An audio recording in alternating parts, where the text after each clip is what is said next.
welcome to the deep dive. This is where we really get into a stack of sources, pull out the key insights, basically give you a shortcut to being genuinely well-informed. And today, we're diving into something pretty universal, something almost all of us can relate to but maybe don't always recognize: our own health. We're going to try and unpack why so many of us are, ignoring critical health signals. I mean, the core question from one of our sources really hit me. Why are men and women out here ignoring their bodies like rent reminders? It's quite a line, isn't it? It really is. It cuts right to it. And there's this observation, too, that people treat hospitals like haunted houses. You avoid them until it's too late. And we'll get into some of the specific, sometimes gendered behaviors, like men out here dying silently and women powering through period pain like it's a Marvel origin story. Yeah, and what really stands out, I think, is just the sheer gravity of this. Because health isn't gendered. It's survival, plain and simple. So this deep dive, it's not just about listing what people do. It's about getting into the why. Why these behaviors, and crucially, what can we actually do about it? Okay, let's really dig in then, because our sources, they give some pretty stark examples of why we tend to avoid getting help.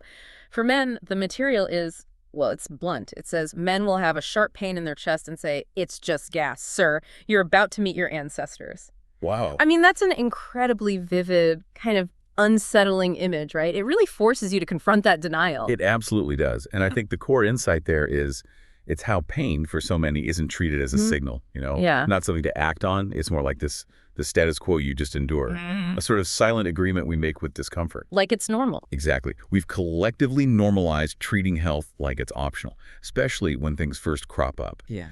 And that mindset, that's something we really, really need to unlearn. It points to a fundamental need to reevaluate how we prioritize our own well-being. And the contrast you see with the female experience, like you mentioned from the sources, is just as telling, isn't it? Meanwhile, women will be bleeding, bloated, dizzy, and still show up to work, cook for the whole estate, and clean the house. Sis, you are not a martyr. You're a miracle needing rest. That martyrdom complex. So looking at both of those, the male and female examples, what does this tell us about our collective approach? Is it just normalizing pain, or is there something like deeper culturally going on for each gender? Well, I think if you zoom out, you definitely see these deep-seated societal expectations at play.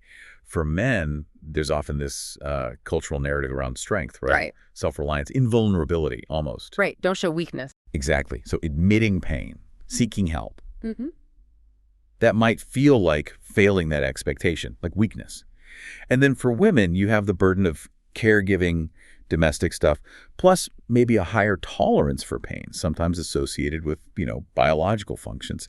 That can lead to this really dangerous habit of just powering through, pushing past the signals. So different reasons, same outcome. Pretty much. Okay. Both scenarios dangerously minimize the importance of actually listening to our bodies, but yeah, often for distinct culturally reinforced reasons. It's clear this isn't just physical, though. The sources pivot pretty sharply towards mental health, and they make this powerful point.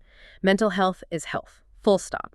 And they highlight these double standards we see all the time. Like, why is it that when a woman cries, people say she's too emotional, but when a man breaks down, they say he's weak? Such a classic double bind. And the sources are really clear. Both need healing, bruh. That's the quote. Yeah, and that's such a crucial point. It really can't be overstated. The sources use this really powerful analogy, actually. They say, you're bottling pain like it's wine, expecting it to get better with time. It don't. It explodes. And that just raises this critical question, doesn't it? What are the real costs? The often devastating costs of ignoring this fundamental need we have for emotional processing, for support. What does that look like in real life? Well, you see it manifest, right? Burnout, fractured relationships, sometimes even actual physical illness that stems from chronic stress. The sources really hammer this home. Whether you're a man or woman, your emotions are valid. You deserve therapy. You deserve softness. You deserve healing. It's about recognizing that our emotional well-being, it's not some kind of luxury item. It's foundational, just as much as physical health. Okay, so we understand a bit more about why we avoid care, both physical and mental. How do we actually shift from just knowing this stuff to practical action? Our sources lay out some real health moves, concrete steps. They start with some clear gender-specific preventative things. Men, go get that prostate and cholesterol check. Simple, right? Essential checks. And for women, don't skip your pap smear, breast exam, or iron levels. Again, Basic, but critical. But then there are these universal practices, things for everyone. Sleep, hydrate, cut toxic relationships. That's a big one. Huge. Journal, stretch, eat greens that aren't deep fried. And please, stop Googling symptoms. Oh, that one, yes. We've all been there. Right. That late symptom search rabbit hole. Definitely. The internet can so quickly become a source of massive anxiety instead of actual answers when you try to self-diagnose. But what's really insightful here, I think, is the balance in those suggestions. It's not just about the big medical checks or crisis stuff. It's about building these foundational habits. Like you said, cutting toxic relationships. That's not just, feel-good advice. No, it feels very practical. It is. It directly impacts your stress hormones, your mental energy, your overall ability to thrive. It links right back to that bottling pain idea we were talking about. Avoids the explosions. So beyond what we do, how we approach health seems shaped by deeper stuff too. And this is where the sources bring in something really interesting and funny. It's this anecdote from a funny skit. Couple at the clinic. The woman says, "Babe, I think I'm dying. My head hurts. My stomach's twisting." And the guy responds, "Let's go to the hospital." Sensible. Logical next step. But the woman replies, "No, I'll drink hot water." And the guy just perfectly sums it up. Every African mom's solution, hot water and prayer. Yes. And the woman even adds, "Don't forget, rub Vicks on your back." Oh, classic.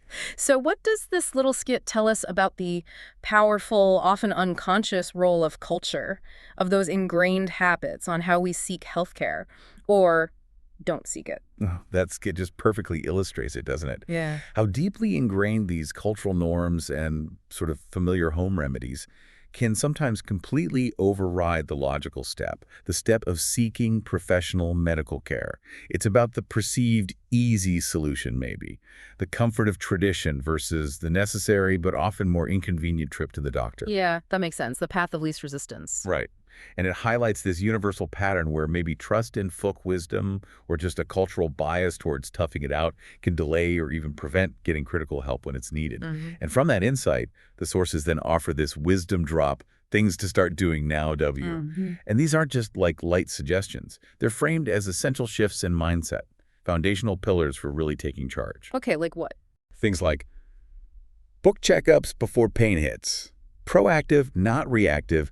Talk about family medical history. Know what you might be predisposed to. Have a mental health day. Explicitly. Eat something green on purpose. Small, conscious choices. Right. Know your limits, then rest. Crucial. Cry when you need to. Back to that emotional health. Laugh like it's medicine, because it is. You see, these aren't just individual actions in isolation. They're about cultivating this proactive, self-aware approach to your whole life. Absolutely. So this whole depth dive, it's really shown us that health, it isn't just physical, is it? It's way broader. It's emotional, it's spiritual, hormonal, even historical, as the sources say. So what does all this actually mean for you listening right now? Well, I think it means a pretty profound call to prioritize yourself in all those aspects. Ultimately, yeah. This deep dive really hammers home that self-care. Look, it isn't selfish. It's actually a profound act of self-preservation, the vital investment in your own future. You have to stop suffering in silence, whether it's because of pride or culture or just fear. As our sources put it so boldly, and I love this line, being healthy is hot, being alive, even hotter. I like that. Right. So maybe as you reflect on all this, just consider what's one small, consistent step you can take this week. Just one thing. To honor your body, honor your mind like someone who genuinely wants to be present and healthy for their own future. Something to think about.